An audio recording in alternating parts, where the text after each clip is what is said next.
زندگی تو اللہ نے جنت کی رکھی ہے، یہاں ہمیشہ ہمیشہ رہنا ہے اور کبھی نہ مرنا ہے۔ پہلا اعلان ہوگا زندہ رہو موت ختم، دوسرا اعلان جوان رہو بڑھاپا ختم، تیسرا اعلان صحت مند رہو بیماری ختم، چوتھا اعلان مزے میں رہو مصیبتیں ختم۔ اللہ تعالیٰ اپنے نور میں سے نور ڈالے گا ان عورتوں پر اور آپ کے چہروں پر، جس سے ہر مرد عورت کا حسن ہمیشہ کے لیے بڑھتا رہے گا، بڑھتا رہے گا، بڑھتا رہے گا۔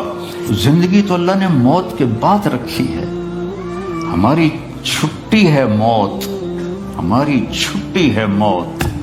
میرے نبی نے دنیا سے جاتے ہوئے فرمایا لیس علی ابیک کرب بعد الیوم، آج کے بعد تیرے باپ کے دکھوں کا زمانہ ختم ہو گیا، اب راحت کا زمانہ شروع ہو گیا۔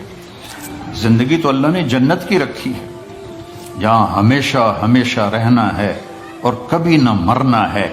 پہلا اعلان ہوگا زندہ رہو موت ختم، دوسرا اعلان جوان رہو بڑھاپا ختم، تیسرا اعلان صحت مند رہو بیماری ختم، چوتھا اعلان مزے میں رہو مصیبتیں ختم، غربت ختم، ہمیش ہمیش کی زندگی پاؤ، مبارک ہو۔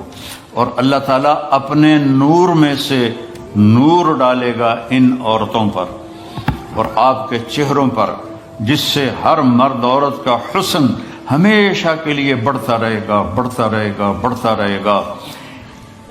سب سے چھوٹا جنتی، جس سے نیچے جنتی کوئی نہیں ہے، 1 بیڈ روم، وہ جب دوزخ سے نکلے گا اور جنت میں جائے گا تو 80,000 نوکر اس کا استقبال کریں۔ یہاں تو آپ نوکر رکھ نہیں سکتے، گاڑی ہوتی ہے روز رائس اور پیٹرول آپ پا رہے ہوں۔ میرا ایک دوست نے مجھے گاڑی میں بٹھایا، کئی سال پرانی بات، کہا جی یہ مے بیک کہتے ہیں، مے بیک ہے؟ ہاں یہ مے بیک ہے، 2.5 لاکھ پاؤنڈ کی ہے۔ تو میں نے کہا اچھا تو اس کا ڈرائیور کون ہے؟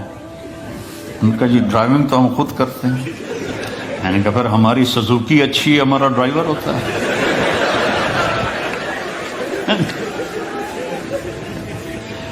80,000 نوکر ہوں گے اور وہ کہیں گے ہمارے آقا اب کدھر رہ گئے تھے، ہم تو انتظار کرتے کرتے تھک گئے ہو، کہے گا شکر کرو میں آ گیا، جو بڑے لطر کھاتے ہیں میں 2 دفعے ٹھا ہوندی رہی ہے۔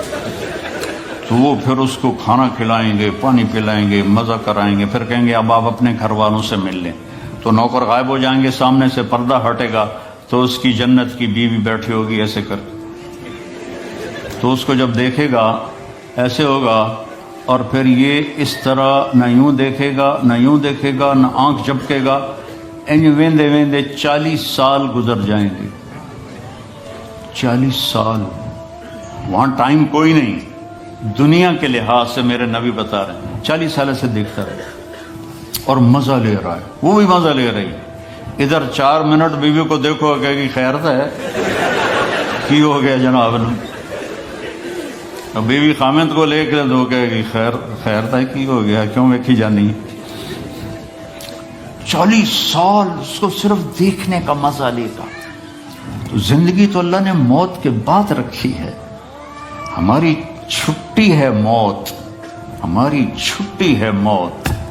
میرے نبی نے دنیا سے جاتے ہوئے فرمایا لیس علی ابیک کرب بعد الیوم، آج کے بعد تیرے باپ کے دکھوں کا زمانہ ختم ہو گیا، اب راحت کا زمانہ شروع ہو گیا۔ ہمیشہ کی خوبصورت زندگی اور جنت میں تختوں پر بیٹھے ہوئے، اور آئیں گے نوکر سلامن سلامہ سلامن سلامہ، اتنے لاکھوں کروڑوں نوکر سلام کریں گے تو 1-2-4 مسافے کرنے والے مل جائیں، مینو پوچھ کے ویکھو کتنا میں اپنے آپ نو دبا کے رکھنا ہوا، یہ سارا دکھ ہے، مار کے مٹی ہو جانا ہے، تو آدمی کا سر اوپر ہو جاتا ہے، لاکھوں نوکر کہیں سلام علیکم سلام علیکم، بڑے خوش ہوں گے یار دیکھو کتنے نوکر سلام کر رہے ہیں۔ ایک دم دروازہ کھلیں گے اور فرشتے آئیں گے، سلام علیکم جناب ہم بھی سلام پیش کرتے ہیں. وہ کہیں گے تم فرشتے نورانی ہمیں کیوں سلام کر رہے ہو؟ کہیں گے بما صبرتم، جو لندن میں آپ نے صبر کی زندگی گزاری اس کی وجہ سے ہم آپ کو سلام پیش کر رہے ہیں. فرشتوں کے سلام کا نشہ باقی ہوگا کہ ایک دم میرے اللہ کا عرش کھلے گا اور اللہ سامنے اپنا دیدار کرا کے کہے گا سلام قول من رب الرحیم، میرے بندو بندیو اب تمہارا رب بھی تمہیں سلام پیش کرتا ہے. پھر اللہ کہے گا خوش ہو؟ کہیں گے یہ خوش ہے. راضی ہو؟ کہیں گے راضی. کہیں گے اب میں تمہیں جنت سے اعلیٰ چیز نہ دے دوں؟ کہیں گے اللہ جنت سے اعلیٰ کیا ہے؟ تو اللہ فرمائیں گے جاؤ میں راضی ہو گیا، اب کبھی ناراض نہیں ہوں گے. یہ ساری زندگی جو دنیا میں اللہ کی مان کے چلتے رہے، آج اللہ اس کا صلہ دے رہا ہے، نہ ختم ہونے والی زندگی اللہ آپ کو دے رہا ہے. تو کوئی لمبے چوڑے آداب نہیں ہیں. ایک نماز پوری ہو، روزے پورے ہوں، اور اپنی 24 گھنٹے کی زندگی میں اس زبان سے کسی کو دکھ نہ دو. ہو جائے تو معافی مانگ لو، بشر ہو ہی جاتا ہے، معافی مانگ لو. کیونکہ اس کو دبانا جو ہوتا ہے نا، بریک لگانا، یہ بڑا مشکل کام ہوتا ہے. لیکن اگر آپ پریکٹس کریں گے تو انشاءاللہ آپ کو پھر اس میں بھی مزہ آئے گا. پی جا ایام کی تلخی کو بھی ہنس کے، ناصر غم کو سہنے میں بھی قدرت نے مزہ رکھا ہے. اس میں بھی اللہ تعالیٰ نے ایک مزہ رکھا ہے. اپنی زندگی میں سچ کو لاؤ، سچ بولو، جھوٹ نہ بولو. ہمارے ملک میں تو بہت جھوٹ بولا جاتا ہے، یہاں کم ہے، لیکن چونکہ اپنے ہی لوگ ہیں تو پتہ نہیں کی 2 نمبری کیوں. جھوٹ نہ بولو، سچ بولو، سچائی کو ساتھی بناؤ. نمبر 2 پر کسی کو دھوکہ نہ دو. اس ملک نے آپ کو پاسپورٹ دیا، آپ کسی اسلامی ملک میں 50 سال گزار دو، آپ کو پاسپورٹ نہیں دوں گے. یہاں 5 سال گزارتے تو میں پاسپورٹ دے دیتے ہیں، مالکانہ حقوق دے دیتے ہیں، ساری آپ کو سہولتیں دے دیتے ہیں. تو ان ملک والوں سے آپ دغا نہ کرو، ان کے قانون کی وائلیشن نہ کرو، اور جیلی کام نہ کرو، بلکہ جیسے یہ آپ کے ساتھ اچھے ہیں آپ بھی ان کے ساتھ اچھے بن کے چلیں اور ان کے قانون کی پابندی کر کے چلیں. یہاں کئی نوجوان آتے ہیں، وہ یہاں کی لڑکیوں سے شادی کرتے ہیں پیپر بنانے کے لیے. یہ کام بھی نہ کرنا، یہ دھوکہ ہے، بہت بڑا دھوکہ ہے. پیپر بنتے ہیں تو پھر چھوڑ کے غائب ہو جاتے ہیں. دلی میں ایک جیب کترا تھا، پک پاکٹ، اس کے چیلے تھے، تو ایک دن اس کا چیلا 2 روپے لے کر آیا، اس نے اس کو تھپڑ مارا. یہ بات ہے انگریزوں کے دور کی. وہ صرف 2 روپے پورے دن میں. کہا استاد آج ایک بڑی موٹی جیب کاٹی تھی، ایک انگریز کی جیب کاٹی تھی، لیکن 2 قدم چلا تو مجھے خیال آیا کہ قیامت کے دن عیسیٰ علیہ السلام نے اگر میرے نبی کو طعنہ دے دیا، گلہ دے دیا کہ آپ کے امتی نے میرے امتی کی جیب کاٹی، تو میرے نبی کو شرمندہ ہونا پڑے گا. تو میں نے جا کے اس کو واپس کر دیا. 2 روپے اپنے دے کھسکا کے لیا. تو وہ رونے لگا اور جیب سے 10 روپے نکالے کا یہ تیرا آج کا انعام ہے. تو یہاں ایسے زندگی گزارو کہ کل قیامت کے دن عیسیٰ علیہ السلام گلہ نہ دیں ہمارے نبی کو کہ آپ کے امتی نے میرے امتی کے ساتھ یہ کیا. اس طرح زندگی گزارو. آپ سچائی کی ایک پہچان بن جاؤ، دیانتداری کی پہچان بن جاؤ، الفت و محبت کی پہچان بن جاؤ. اور پھر کبھی ہو جائے غلطی تو معافی مانگ لو تو اللہ معاف کر دے گا. تو نیت کرتے ہو سارے؟ تبلیغ میں 3 دن لگا لیا کرو، ایک ویکنڈ تبلیغ میں لگا لیا کرو، انشاءاللہ آپ کو بہت فائدہ ہوگا.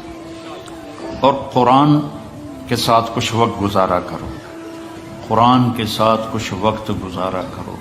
یہ قرآن واحد کتاب ہے جو لا ریب فیہ کا اعلان کرتی ہے، شک و شبہ سے بالا تر کتاب ہے، لیکن اس پر ستم پوری امت کر رہی، عرب بھی اور غیر عرب بھی. اور اس قسم کے خطیب بن گئے ہیں.